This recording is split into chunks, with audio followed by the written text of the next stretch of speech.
En primer lugar, queremos resaltar que la información que proporciona hoy el Coneval es ante todo un instrumento útil para el rediseño y la mejora de la política pública en materia de combate a la pobreza. Las cifras que muestra Coneval representan avances alentadores en algunos aspectos y retos muy importantes, algunos retrocesos también. No representa la información que da Coneval evaluación sobre alguna administración o gestión de alguna dependencia en específico. Más bien, lo que aporta es información útil para mejorar nuestros instrumentos de política pública. En primer lugar, debemos destacar que la población en pobreza extrema, según las cifras del Coneval, presenta una disminución en términos absolutos y porcentuales del año 2010 a la fecha. Esto sin duda es una cifra alentadora. Sin embargo, la población en pobreza en general representa un incremento. Esto quiere decir que en los últimos 2 años la pobreza en México como tal se incrementó a pesar, y esto hay que decirlo y valorarlo, de que la pobreza extrema ha mostrado una disminución.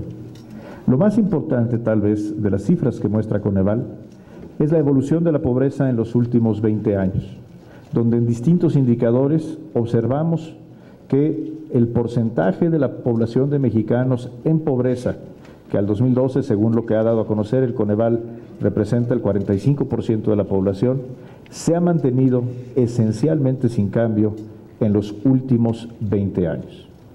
Esto quiere decir que a pesar del éxito de los programas sociales de transferencias condicionados, establecidos por las últimas 3 administraciones federales, primero bajo el nombre de Progresa y después Oportunidades, y otros programas sociales que buscan de manera focalizada combatir aspectos específicos de la pobreza urbana y sobre todo rural, han sido más una herramienta de política pública de contención de la pobreza que de combate efectivo hacia la misma.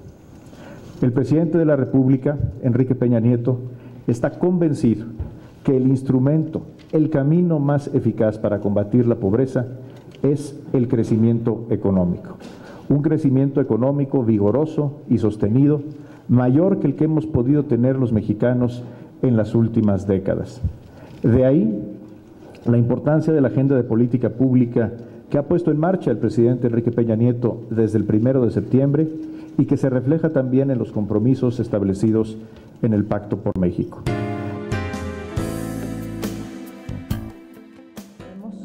Pues es una tendencia, lo que vemos es que casi la mitad de los mexicanos están en condiciones de pobreza y que esta condición estructural no se ha transformado a pesar de los programas exitosos que en materia de transferencias monetarias se han aplicado o las políticas sociales. Sin embargo, la condición estructural de la pobreza en México no ha aumentado. El día de hoy tenemos 53.3 millones de mexicanos en condiciones de pobreza.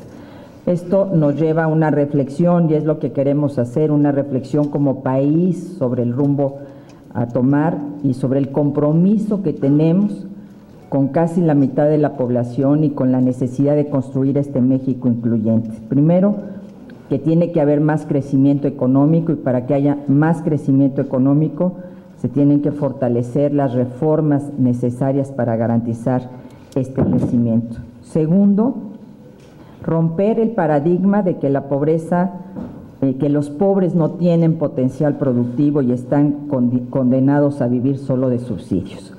Los subsidios, la gráfica nos lo muestra, no modifican la condición estructural de la pobreza, la contienen, probablemente la minoran, pero no la modifican radicalmente. Y entonces es ahí donde tenemos que ir a un planteamiento de rediseño de los programas sociales, que es la instrucción que tenemos del presidente Enrique Peña Nieto, y sobre todo el vínculo de estas transferencias monetarias con la salida productiva, con la inclusión productiva de todos estos mexicanos y mexicanas que de alguna manera estarían en la línea de lo que la Secretaría de Hacienda ha denominado como democratizar la productividad. Que todos sean productivos, que todos tengan la capacidad de generar su ingreso a partir de su propio trabajo, a partir de su propio potencial productivo y a partir de su propia vocación la productiva, porque solo esta inclusión económica nos permitirá combatir la pobreza y la desigualdad. Y el otro aspecto importante de este rediseño de las políticas sociales tiene que ver con la participación social y comunitaria, que nos permite regenerar tejido social, que nos permite generar cohesión social.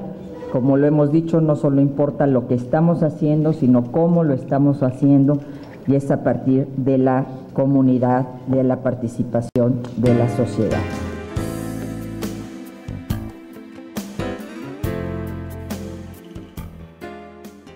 Creo que ha dicho Rosario Robles una frase afortunada: para menor pobreza, mayor crecimiento económico.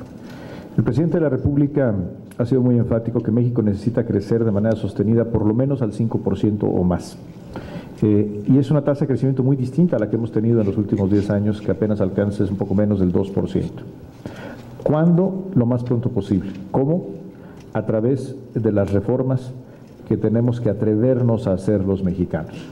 Si los mexicanos tenemos la capacidad de llegar a acuerdos y nos atrevemos a hacer reformas de fondo en materia energética, financiera, fiscal, de competencia económica y otras reformas que están inscritas en el Pacto por México, habremos de lograr estos niveles de crecimiento sin duda en esta administración.